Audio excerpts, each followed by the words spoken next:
السلام علیکم ورحمۃ اللہ وبرکاتہ۔ بسم اللہ الرحمن الرحیم۔ کیسے ہیں آپ حضرات؟ امید کرتا ہوں سبھی حضرات بخیر ہوں گے۔ انسان جب کسی کی غلامی اختیار کر لیتا ہے اور غلام بن جاتا ہے، یہ اس کی زندگی کا زوال ہوتا ہے، اور یہ اس بات کی نشانی ہوتی ہے کہ اب یہ کسی کام کا نہیں رہا ہے۔ غلامی دو طرح کی ہوتی ہے، ایک غلامی جسمانی غلامی ہوتی ہے۔ بڑی دنیا آج جسمانی غلامی میں مبتلا ہے، اور ایک غلامی ہوتی ہے جس کو کہتے ہیں جسم آزاد ہے لیکن ذہن اور دماغ یہ دونوں غلام ہیں۔ دنیا کی کوئی 90% سے زیادہ آبادی آج اسی غلامی میں زندگی بسر کر رہی ہے، اور مسئلہ یہ ہے کہ غلام ہوتے ہوئے ذہن کے اعتبار سے ہم دوسروں کے سامنے جھکے ہوئے ہیں اور پھر بھی اپنے آپ کو آزاد سمجھ رہے ہیں۔ بہت معذرت کے ساتھ ہمارا پہناوا، ہماری چال ڈھال، ہمارا اٹھنے بیٹھنے کا انداز، ہمارے طور و طریقے، ہمارے زندگی گزارنے کے جو طریقے ہیں، وہ سارے کے سارے ذہنی غلامی کی عکاسی کرتے ہیں۔ لیکن ہم ان سب چیزوں کے باوجود سوچ نہیں پا رہے ہیں کہ کیا ہم واقعی غلام ہیں۔ آج کے اس چھوٹے سے ویڈیو میں ہم آپ کے سامنے اسی ذہنی غلامی کو دور کرنے کے کچھ طریقے بتائیں گے، اور یہ بھی بتائیں گے کہ انسان آخر ذہنی غلامی میں چلا کیوں جاتا ہے۔ تو آئیے بغیر دیر کیے ہم شروع کرتے ہیں۔ پہلی بنیادی بات، انسان ذہنی غلامی میں کیوں جاتا ہے؟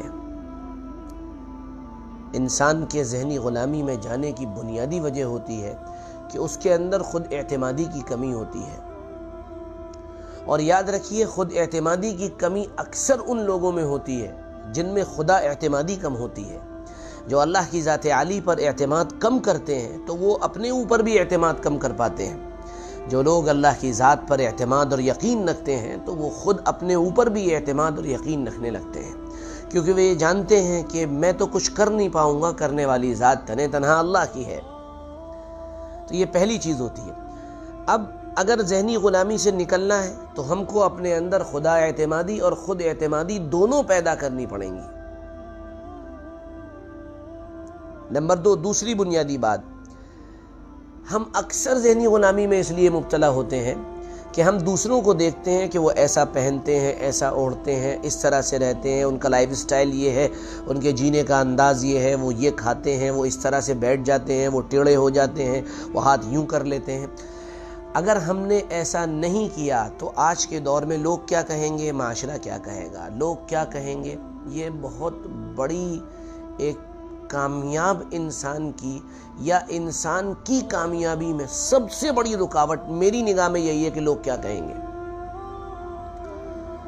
کیا کہیں گے لوگ، یہی ہے سب سے بڑا روگ۔ تو اس کو دور کرنے کے لیے آپ کے لیے بہترین اپائے، بہترین رائے یہ ہے کہ ہر چیز میں نگاہ اس بات پر رکھیے کہ آپ کے اس کام سے اللہ راضی ہے، اللہ خوش ہے، اور آپ کا یہ کام شریعت کے دائرے میں ہے یا نہیں ہے۔ اگر وہ کام اللہ کی رضا والا ہے اور شریعت کے دائرے میں ہے تو پھر کسی سے ڈرنے کی ضرورت نہیں ہے، اور نہ یہ سوچنے کی ضرورت ہے کہ لوگ کیا کہیں گے۔ لوگ کہتے رہتے ہیں، آپ اپنا کام کرتے چلے جائیے۔ تو ذہنی غلامی میں جانے کی دوسری وجہ لوگ کیا کہیں گے، اس کا توڑ اور اس کا حل یہ ہے اللہ کی رضا اور شریعت کے دائرے میں کاموں کو کرنا شروع کیجیے۔ تیسری چیز جو ذہنی غلامی کی بنیادی وجہ ہے وہ ہے دوسروں پر اعتماد، دوسروں پر انحصار، دوسروں کا دست نگر ہو جانا۔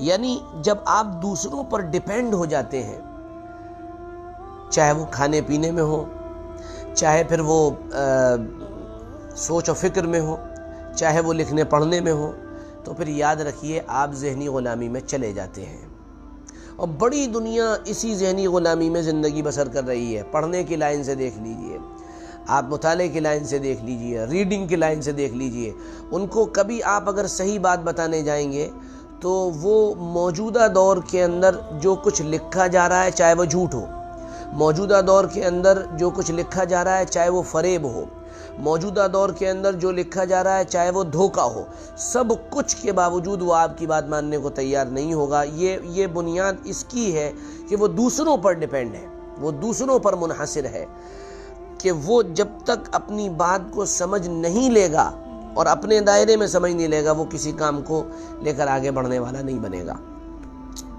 تو دوسروں پر انحصار کو ختم کرنا پڑے گا اگر ہم کو آپ کو ذہنی غلامی سے نکلنا ہے۔ اب آخری بات، اور وہ یہ کہ اسلام نے ذہنی غلامی اور جسمانی غلامی دونوں کو ناپسند کیا ہے۔ اسلام غلامی صرف ایک ذات کی سکھاتا ہے، اور وہ ذات ہے اللہ رب العزت کی۔ اسلام یہ بتاتا ہے کہ جھکنا ہے تو اللہ کے سامنے جھکنا ہے، مانگنا ہے تو اللہ سے مانگنا ہے، دعائیں کرنی ہے تو اللہ سے کرنی ہے، سر جھکنا ہے تو اللہ کے سامنے جھکنا ہے، رکوع اللہ کے سامنے، دعائیں اللہ سے، ذکر، تلاوت، عبادت، دعا، سب کچھ اللہ سے، سب کچھ اللہ سے کرنی ہے اور اللہ کے لیے کرنی ہے۔ اور جہاں تک جسمانی غلامی کا سوال ہے، اس کے سلسلے میں وہ بڑا مشہور جملہ سیدنا عمر رضی اللہ عنہ کا ہے، جب ان کے پاس یہ شکایت پہنچی کہ حضرت عمرو بن العاص نے کسی کے سلسلے میں کوئی بات کہہ دی ہے، اور وہ آدمی اپنی شکایت لے کر حضرت عمر کے دربار میں پہنچ گیا، تو حضرت عمر نے بڑا تاریخی جملہ بولا تھا کہ عمرو، تم نے لوگوں کو غلام بنانا کب سے شروع کر دیا، حالانکہ ان کی ماؤں نے ان کو آزاد پیدا کیا ہے۔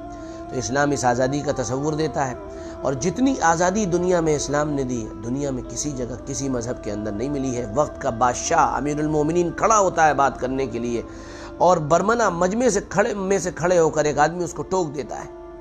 اب یہ مت کہیے گا فلاں بادشاہ نے یہ کیا، فلاں بادشاہ بولنے نہیں دیتا تھا، نہ نہ نہ، آپ کو اگر دین کی حقیقت کو سمجھنا ہے تو اسکرپچرز میں جائیے، وہاں جا کر دین کی حقیقت ملے گی۔ بادشاہوں سے دین کو سمجھنا، ملکوں کی عوام سے دین کو سمجھنا، ملکوں سے دین کو سمجھنا، یہ کوئی سمجھداری اور عقل مندی کی بات نہیں ہے، یہ نادانی کی بات ہے، بیوقوفی کی بات ہے۔ تو ذہنی غلامی کیوں ہوتی ہے، اس سے نکلنا کس طرح سے ممکن ہے، یہ کچھ وجوہات اور اسباب تھے اور کچھ علاج تھا، میں نے اس کو آپ کے سامنے پیش کیا۔ اب آپ یہ بتائیے کہ آپ کو آج کا پیغام کیسا لگا، اور پیغام کو شیئر کرنا نہ بھولیں، اپنے اچھے کمنٹس ہم کو ضرور دیں، ہم آپ کے شکر گزار ہیں۔ جزاکم اللہ، بہت بہت شکریہ۔ السلام علیکم ورحمۃ اللہ۔